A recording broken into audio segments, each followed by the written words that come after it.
Hi friends, welcome back to my YouTube channel. ನಾನು ನಿಮ್ಮ ಪವಿಮಹಿ. ಎಲ್ಲರೂ ಹೇಗಿದ್ದೀರಾ? ಐ ಹೋಪ್ ಎಲ್ಲರೂ ಚೆನ್ನಾಗಿದ್ದೀರಾ ಅಂತ ಭಾವಿಸ್ತೀನಿ. ನಾನು ಕೂಡ ತುಂಬಾ ಚೆನ್ನಾಗಿದ್ದೀನಿ. ಸೊ ಇತ್ತೀಚೆಗೆ ಯಾಕೋ ವ್ಲಾಗ್ಗಳು ಮಾಡೋದಾಗಿರ್ಬೋದು ಅಥವಾ ವಿಡಿಯೋಸ್ ಮಾಡೋದಾಗಿರ್ಬೋದು ಸ್ವಲ್ಪ ಇಂಟ್ರೆಸ್ಟ್ ಕಡಿಮೆ ಆಗಿದೆ.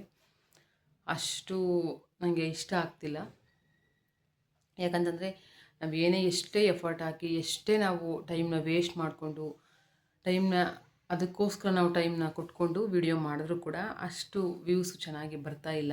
ಸೊ ಹಾಗಾಗಿ ವ್ಯೂಸ್ ಬರಲಿಲ್ಲ ಅಂತಂದರೆ ಸುಮ್ಮನೆ ವೇಸ್ಟು ವಿಡಿಯೋ ಮಾಡಿದ್ದು ಕೂಡ. ಸೊ ನನಗೆ ಸ್ವಲ್ಪ ಡಿಸಪಾಯಿಂಟ್ ಆಯಿತು ಅಂತಲೇ ಹೇಳ್ಬೋದು.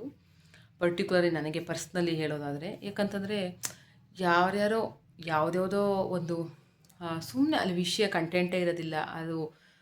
ಅದು ಅಷ್ಟು ಚೆನ್ನಾಗಿ ವಿಡಿಯೋ ಮಾಡಿರೋದೇ ಇಲ್ಲ. ಅವರು ಸುಮ್ಮನೆ ಏನೋ ಬೇಕಾಬಿಟ್ಟಿಗೆ ಸಿಂಪಲಾಗಿ ವಿಡಿಯೋ ಮಾಡಿರ್ತಾರೆ. ಅಂಥ ವಿಡಿಯೋಗಳಿಗೆಲ್ಲ ಸ್ವಲ್ಪ ವ್ಯೂಸ್ ಚೆನ್ನಾಗಿ ಬರ್ತಿದೆ. ನಾನು ಸುಮಾರು ಅಬ್ಸರ್ವ್ ಮಾಡಿದ್ದೀನಿ ಯೂಟ್ಯೂಬಲ್ಲಿ. ಸೊ ನನ್ನ ವಿಡಿಯೋಗಳಿಗೆ ಯಾಕೆ ಈ ರೀತಿ ಆಗ್ತಿದೆ, ನನಗೆ ಎಷ್ಟೋ ಕಷ್ಟಪಟ್ಟು ಮಾಡ್ತೀನಿ. ಎಕ್ಸಾಂಪಲ್ಗೆ ಭೀಮ್ ಅಮಾವಾಸ್ಯೆ ಪೂಜೆ ವಿಡಿಯೋ ಇರ್ಬೋದು. ಅದು ತುಂಬಾ ಟೈಮ್ ಕೂಡ ಆಯಿತು. ವಿಡಿಯೋ ಮಾಡಿಕೊಂಡು ನಾನು ಪೂಜೆ ಎಲ್ಲ ಪ್ರಿಪೇರ್ ಮಾಡಿಕೊಂಡು ಪೂಜೆ ಮಾಡಬೇಕು ಅಂತಂದರೆ ನಿಮಗೆ ಗೊತ್ತಿರುತ್ತೆ ಅದು ಎಷ್ಟು ಕಷ್ಟ ಆಗುತ್ತೆ ಅಂತ ಹೇಳಿ. ಸೊ ನಾನು ಒಬ್ಬಳೇ ಇರೋದ್ರಿಂದ ಆ ವಿಡಿಯೋನೂ ಶೂಟ್ ಮಾಡ್ಕೋಬೇಕು, ಆ ಪೂಜೆಗೂ ರೆಡಿ ಮಾಡ್ಕೋಬೇಕು, ಅದು ಕರೆಕ್ಟಾಗಿ ಬಂದಿದೆಯೋ ಇಲ್ವೋ ಅಂತ ಅದನ್ನು ವಿಡಿಯೋ ಚೆಕ್ ಮಾಡ್ಕೋಬೇಕು. ಅದನ್ನೆಲ್ಲ ಮಾಡಿಕೊಂಡು ಕೂಡ ನಾನು ಆ ವಿಡಿಯೋ ಮಾಡಿದೆ. ಬಟ್ ಅದು ವ್ಯೂಸ್ ಅಷ್ಟು ಚೆನ್ನಾಗಿ ಬರಲಿಲ್ಲ. ಸ್ವಲ್ಪ ನನಗದು ಬೇಜಾರಾಯಿತು. ಸೊ ಹಾಗಾಗಿ ನನಗೆ ಅದು ಇಂಟ್ರೆಸ್ಟ್ ಕಡಿಮೆ ಆಗ್ತಿದೆ. ಸೊ ನೋಡೋಣ, ಸ್ವಲ್ಪ ಒಂದು ವೀಕು ವಿಡಿಯೋ ಅಪ್ಲೋಡ್ ಮಾಡೋದೇ ಬೇಡ ಅಂತ ಹೇಳಿ ಸ್ವಲ್ಪ ಬೇಜಾರೇ ಆಗ್ಬಿಡ್ತು ನನಗೆ. ಸೊ ಇವಾಗ ವ್ಲಾಗ್ ಮಾಡೋಣ ಅಂತ ಹೇಳಿ ಮಾಡ್ತಾಯಿದ್ದೀನಿ. ನಿಮಗೆ ಗೊತ್ತೇ ಇರುತ್ತೆ, ನಂದು ಲಾಸ್ಟ್ ವ್ಲಾಗ್ಗಳನ್ನ ನೋಡಿದರೆ ನಾವು ಪ್ರತಿ ಮಂತು ಪಾಟ್ಲಕ್ನ ಮಾಡ್ತಿದ್ವಿ. ಅಂದರೆ ಕಿಟಿ ಪಾರ್ಟಿ ಪ್ರತಿಯೊಬ್ಬರ ಮನೇಲೂ ಇರುತ್ತೆ. ಸೊ ಹಾಗಾಗಿ ಈ ಮಂತು ನಮ್ಮ ಮನೇಲಿ ಅಂತ ಹೇಳಿದ್ದಾರೆ. ಆಲ್ಮೋಸ್ಟ್ ಒಂದು 5-6 ಫ್ರೆಂಡ್ಸ್ ಮನೇಲಿ ಆಗಿದೆ.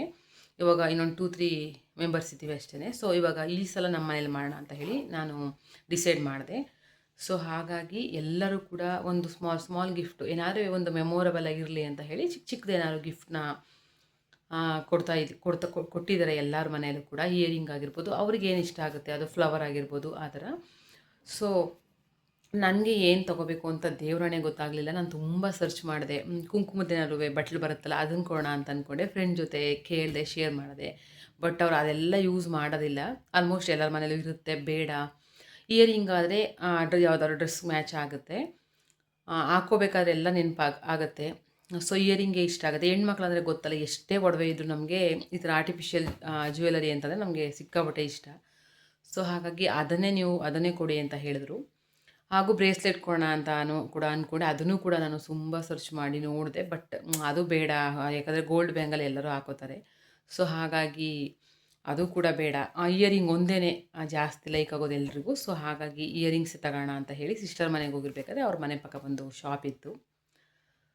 ಅಲ್ಲಿ ಪಾರ್ಲರ್ ವಿತ್ ಶಾಪು, ಈ ಥರ ಬ್ಯಾಂಗಲ್ ಸ್ಟೋರ್ದೆಲ್ಲ. ಸೊ ಅಲ್ಲೇ ತೊಗೋಣ ಅಂತ ಹೇಳಿ ಒಂದು ಸಲ ನೋಡಿದೆ. ನಾನು ಇಲ್ಲಿ ಪಕ್ಕ ಇತ್ತು, ಇಲ್ಲಿ ಅಲ್ಲೇ ಹೋಗಿ ನೋಡಿದ್ದೆ, ಆನ್ಲೈನಲ್ಲಿ ನೋಡಿದ್ದೆ. ಆನ್ಲೈನಲ್ಲಿ ಒಂದು ತರಿಸಿದ್ದೆ ಕೂಡ. ಅದು ಯಾಕೋ ನಂಗೆ ಅಷ್ಟು ಇಷ್ಟ ಆಗಲಿಲ್ಲ. ತುಂಬಾ ಒಂಥರ ಅಷ್ಟು ಚೆನ್ನಾಗಿಲ್ಲ ಅದು ಮೆಟೀರಿಯಲ್ ಕ್ವಾಲಿಟಿ ಅಂತ ಅನ್ನಿಸ್ತು. ಸೊ ಅದನ್ನು ರಿಟರ್ನ್ ಮಾಡಿಬಿಟ್ಟೆ. ಸೊ ಅಲ್ಲಿ ಹೋಗಿದ್ನಲ್ಲ ಅಂತ ಹೇಳಿ ಅಲ್ಲಿ ತೊಗೊಂಡೆ. ಅದು ಸ್ವಲ್ಪ ಕಾಸ್ಟ್ ಜಾಸ್ತಿ ಅಂತ ಹೇಳ್ತಿರು ಫ್ರೆಂಡ್ಗೆ ತೋರಿಸಿದಾಗ. ಬಟ್ ಇಟ್ಸ್ ಓಕೆ, ಇನ್ನೇನು ಮಾಡೋದು ಅಂತ ಹೇಳಿ ಎಲ್ಲದಕ್ಕೂ ಹುಡ್ಕೋದಕ್ಕಾಗಲ್ಲ ಅಂತೇಳಿ ನನ್ನ ಸಿಸ್ಟರ್ ತಗೋ ಅಂತ ಹೇಳಿದ್ದು. ಸೊ ತೊಗೊಂಡೆ. ನೋಡಿ ಈ ಥರ ಇದನ್ನು ಪ್ಯಾಕ್ ಮಾಡ್ತಾಯಿದ್ದೀನಿ. ನಮ್ಮದು ವೆಗ್ನಸ್ಡೇ ಇರೋದು ಪಾಟ್ಲಕ್ಕು. ಸೊ ಫ್ರೀ ಇದ್ದಾಗ ಮಾಡಬೇಡ ಅಂತ ಹೇಳಿ ಗಿಫ್ಟು ಪ್ಯಾಕ್ ಮಾಡ್ತಾಯಿದ್ದೀನಿ. ನಾನು ಗಿಫ್ಟ್ ಕವರ್ ತಂದಿದ್ದೆ. ಈ ಥರ ತೊಗೊಂಡಿದ್ದೀನಿ. ಯಾರಿಗೆ ಯಾವುದು ಹೋಗುತ್ತೆ ಅಂತ ಹೇಳೋದಕ್ಕಾಗಲ್ಲ, ಯಾರಿಗೆ ಯಾವುದು ಇಷ್ಟ ಆಗುತ್ತೆ ಅಂತಲೂ ಹೇಳೋದಕ್ಕಾಗಲ್ಲ. ಬಟ್ ಓಕೆ, ಸ್ವಲ್ಪ ಬಜೆಟ್ ಜಾಸ್ತಿ ಅಂತ ಅನ್ನಿಸ್ತು. ಅವರು ಹೇಳ್ಬೇಕಾದ್ರೇ 80-85 ಆ ರೀತಿ ಹೇಳ್ತಾಯಿದ್ರು. ಆಮೇಲೆ 70-75 ಕೊಟ್ಟೆ ಅಂತ ಅನಿಸುತ್ತೆ, ನನಗೆ ನೆನಪೇ ಇಲ್ಲ. ಬಟ್ ಓಕೆ, ನನಗೇನೋ ಅಷ್ಟೇನು ಇದು ಅಂತ ಅನ್ನಿಸ್ಲಿಲ್ಲ. ನೋಡಿ ಈ ರೀತಿ ಇದೆ. ಇವಾಗ ನಾನು ಈ ಥರ ಒಂದು ಹೊರಗಡೆ ಶಾಪಲ್ಲಿ ಕೂಡ ನೋಡಿದ್ದೆ ಈ ಥರದ್ದೆಲ್ಲ. ಅದು 110 ಹೇಳ್ತಾಯಿದ್ರು. ಸೊ ಅದಕ್ಕೆ ಹೋಲಿಸ್ಕೊಂಡ್ರೆ ಓಕೆ, ಬೆಟರ್ ಇದೆಯಲ್ಲ. 80 ಅಂತ ಅನಿಸುತ್ತೆ. 80 ಓಕೆ ಅಂತ ಹೇಳಿ ತೊಗೊಬಿಟ್ಟೆ. ಇಷ್ಟ ಆಗುತ್ತೋ ಏನೋ ಗೊತ್ತಿಲ್ಲ, ನೋಡೋಣ. ಇವಾಗ ಪ್ಯಾಕ್ ಮಾಡ್ತಿದ್ದೀನಿ. ಪ್ಯಾಕ್ ಮಾಡಿ ಎಲ್ಲ ರೆಡಿ ಮಾಡಿಕೊಂಡ್ರೆ ನಂಗೆ ಅವಾಗ ಕಷ್ಟ ಆಗೋದಿಲ್ಲ. ಗೇಮ್ಸು ಆಡ್ಸೋಣ ಅಂತ ಅಂದ್ಕೊಂಡಿದ್ದೀನಿ. ಒಂದೆರಡು ಯಾವ್ದಾದ್ರು ಸೆಲೆಕ್ಟ್ ಮಾಡೋಣ, ಸಿಂಪಲ್ ಗೇಮ್ಸು ಅಂತ ಪ್ಲ್ಯಾನ್ ಮಾಡಿದ್ದೀವಿ. ಒಂದು ಸಲ ಈವ್ನಿಂಗ್ ಅಂತ ಪ್ಲ್ಯಾನ್ ಮಾಡ್ಕೊಂಡ್ವಿ, ಸ್ನ್ಯಾಕ್ಸ್ ಥರ ಮಾಡೋಣ ಅಂತ. ಒಂದು ಸಲ ಅದು ಬೇಡ, ಲಂಚೇ ಮಾಡೋಣ ಅಂತ ಅಂದ್ಕೊಂಡ್ವಿ. ಸೊ ನೋಡಬೇಕು, ಅದೆಲ್ಲ ಇನ್ನೂ ಡಿಸೈಡ್ ಆಗಿಲ್ಲ ಯಾವ ರೀತಿ ಮೆನು ಏನು ಮಾಡಬೇಕು ಅಂತ ಹೇಳಿ. ಸೊ ಸದ್ಯಕ್ಕೆ ಇವಾಗ ಗಿಫ್ಟ್ ಪ್ಯಾಕ್ ಮಾಡೋಣ ಬನ್ನಿ. ಇವಾಗ ಕೆಲಸ ಎಲ್ಲ ಮುಗೀತು. ಸೊ ಹಾಗಾಗಿ ಈ ಒಂದು ಕೆಲಸನ ಮುಗಿಸೋಣ ಅಂತ ಹೇಳಿ ಮಾಡ್ತಾಯಿದ್ದೀನಿ. ನನ್ನ ಮಗ ಇದ್ದರೆ ಸುಮ್ಮನೆ ಬಿಡೋದಿಲ್ಲ, ನನಗೂ ಕೊಡು ನಾನು ಮಾಡ್ತೀನಿ ಅಂತ ಹೇಳ್ತಾನೆ. ನಾನು ಏನು ಮಾಡ್ತೀನಿ ಅದನ್ನೇ ಅವನು ಮಾಡಬೇಕು ಅಂತ ಹಠ ಮಾಡ್ತಾನೆ. ಸೊ ಹಾಗಾಗಿ ಅವನು ಹೇಗೂ ಮಲ್ಕೊಂಡಿದ್ದಲ್ಲ ಅಂತ ಹೇಳಿ ಅವನು ಎದ್ದೋ ಅಷ್ಟರಲ್ಲಿ ಇದನ್ನು ಮಾಡೋಣ ಅಂತ ಮಾಡ್ತಾಯಿದ್ದೀನಿ. ಸ್ಕೂಲಿಂದ ಬಂದು ಅವನು ಕೂಡ ಮಲಗಿದ್ದಾನೆ. ಸಂಜೆ ಒಂದು ಬರ್ತ್ಡೇ ಪಾರ್ಟಿ ಇದೆ, ಸೊ ಅಲ್ಲಿಗೆ ಹೋಗಬೇಕು. ಸೊ ಹಾಗಾಗಿ ಆ ಒಂದು ಗ್ಯಾಪಲ್ಲಿ ಇದನ್ನು ಮಾಡಿಕೊಂಡ್ರೆ ಒಳ್ಳೆಯದು ಅಂತ ಹೇಳಿ ಮಾಡ್ತಾಯಿದ್ದೀನಿ. ನನಗೆ ಎಲ್ಲನೂ ಒಂದೇ ಥರ ಇರೋವಂತಹ ಇಯರಿಂಗ್ನ ತೊಗೋಬೇಕು ಅಂತ ತುಂಬ ಇಷ್ಟ ಇತ್ತು. ಯಾಕಂದರೆ ಹೆಣ್ಮಕ್ಳಿಗೆ ಇದು ನೋಡಿದ್ರೂ ಆಸೆ ಆಗುತ್ತೆ, ಅದು ನೋಡಿದ್ರೂ ಆಸೆ ಆಗುತ್ತೆ, ಅದು ಚೆನ್ನಾಗಿದೆ ಅಂತ ಅನಿಸುತ್ತೆ. ಸೊ ಹಾಗಾಗಿ ಆ ರೀತಿ ಕನ್ಫ್ಯೂಷನ್ ಬೇಡ ಅಂತ ಹೇಳಿ ಒಂದೇ ಥರದ್ದು ಕೇಳಿದೆ. ಬಟ್ ಹೊರಗಡೆ ದೊಡ್ಡ ದೊಡ್ಡ ಶಾಪ್ಗಳಲ್ಲಿ ಆ ಥರದ್ದು ಸಿಗುತ್ತೆ. ಬಟ್ ಇಲ್ಲಿ ಸಿಸ್ಟರ್ ಮನೆ ಪಕ್ಕ ಇದ್ದು ಸ್ಮಾಲು, ಸೊ ಬ್ಯಾಂಗಲ್ ಸ್ಟೋರ್ ಇತ್ತು, ಅದು ಒಂದೇ ಇದ್ದಿದ್ದು. ಅದು 2-3 ಇದ್ದರೆ ಆಪ್ಷನ್ ಬೇರೆ ಬೇರೆ ನೋಡ್ಬೋದಿತ್ತು. ಬಟ್ ಒಂದೇ ಶಾಪ್ ಇದ್ದಿದ್ದರಿಂದ ಪರವಾಗಿಲ್ಲ, ಇದ್ದಿದ್ರಲ್ಲಿ ಇದು ಚೆನ್ನಾಗಿದೆ ಅಂತ ಅನ್ನಿಸ್ತು. ಬಟ್ 2 ಪೇರ್ ಸಿಕ್ತು ನನಗೆ 6 ಬೇಕಿತ್ತು ಇಯರಿಂಗು. ಅದು ಎಲ್ಲನೂ ಈಕ್ವಲ್ ಒಂದೇ ಸಿಗಲಿಲ್ಲ, ಬಟ್ 2 ಪೇರ್ ಸಿಕ್ತು. ಒಂದು ಕಲರ್ ಚೇಂಜ್ ಆಗಿಬಿಡ್ತು, ವೈಟು ಮತ್ತು ಪಿಂಕು. ಸೊ ಇಟ್ಸ್ ಓಕೆ ಅಂತ ಹೇಳಿ ನನಗೆ ಆ ಥರದ್ದು ಸಿಗಲೇ ಇಲ್ಲ. ನಾನು ಅದು ಬಿಟ್ಟು ಬೇರೆ ಒಂದು ತೊಗೊಂಡೆ, ನಾನು ಸಿಂಪಲಾಗಿರುವಂಥದ್ದು. ಪರವಾಗಿಲ್ಲ ಅಂತ ಹೇಳಿ ಇಟ್ಸ್ ಓಕೆ ಅಂತ ಹೇಳಿ ತೊಗೊಂಡೆ. ಗೊತ್ತಿಲ್ಲ ಯಾರಿಗೆ ಯಾವ್ದು ಸಿಗುತ್ತೆ, ಯಾವುದು ಯಾರಿಗೆ ಇಷ್ಟ ಆಗುತ್ತೆ ಅಂತ ಗೊತ್ತಿಲ್ಲ. ಬಟ್ ಖುಷಿ ಆದರೆ ಓಕೆ ಫ್ರೆಂಡ್ಸಿಗೆ ಅಂತ ಹೇಳಿ ಎಲ್ಲರೂ ಒಂದೊಂದು ಕೊಡ್ತಿದ್ದಾರೆ, ಒಂದು ಮೆಮೊರಿ ಇರಲಿ ಅಂತ ಹೇಳಿ ನಾನು ಕೂಡ ಒಂದು ಸಿಂಪಲಾಗಿ ತೊಗೊಂಡು ಬಂದಿದ್ದೀನಿ.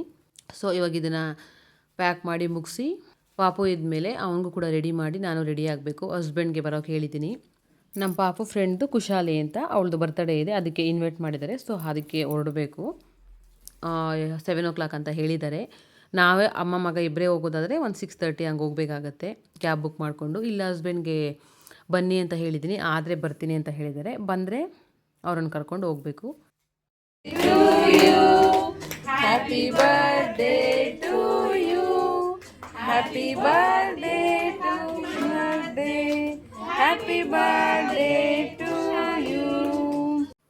ನಾನು ಮತ್ತು ಪಾಪು ಇಬ್ಬರು ರೆಡಿಯಾಗಿ ಕೂತಿದ್ವಿ. ಬಟ್ ಟ್ರಾಫಿಕ್ ಇರೋದ್ರಿಂದ ಹಸ್ಬೆಂಡ್ ಸ್ವಲ್ಪ ಲೇಟಾಗಿ ಬಂದರು.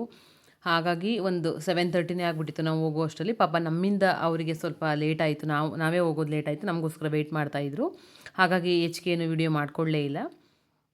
ಅಲ್ಲಿ ಸಿಂಪಲ್ಲಾಗಿ ಬರ್ತಾಯಿದ್ರು, ತುಂಬಾ ಖುಷಿಯಾಯಿತು. ಮಕ್ಕಳಂತೂ ತುಂಬ ಎಂಜಾಯ್ ಮಾಡಿದ್ರು ಅಂತಲೇ ಹೇಳ್ಬೋದು. ಮ್ಯೂಸಿಕ್ಗೆ ಡ್ಯಾನ್ಸ್ ಕೂಡ ಮಾಡ್ತಾಯಿದ್ರು. ಬಟ್ ಅದು ಕಾಫಿ ರೇಟ್ ಬರುತ್ತೆ ಅಂತ ಹೇಳಿ ನಾನು ಅದನ್ನು ತೆಗೆದುಬಿಟ್ಟೆ ವಾಯ್ಸ್ ಎಲ್ಲ. ಸೊ ಸಿಂಪಲ್ ಆದರೂ ತುಂಬ ಚೆನ್ನಾಗಿತ್ತು, ತುಂಬ ಎಂಜಾಯ್ ಮಾಡಿದ್ವಿ ನಾವು ಕೂಡ. ಖುಷಿಯಾಯಿತು ಅವ್ರ ಮನೆಗೆ ಹೋಗಿದ್ದು. ಈ ರೀತಿಯಾಗಿತ್ತು ನನ್ನ ಸಿಂಪಲ್ ಡೇ. ಸೊ ಈ ವ್ಲಾಗ್ನ ನಾನು ಇಲ್ಲಿಗೆ ಎಂಡ್ ಮಾಡ್ತಾ ಇದ್ದೀನಿ. ಸಿಗ್ತೀನಿ ಮತ್ತೊಂದು ಹೊಸ ವಿಡಿಯೋದೊಂದಿಗೆ. ಅಲ್ಲಿವರೆಗೂ ಎಲ್ರಿಗೂ ನಮಸ್ಕಾರ.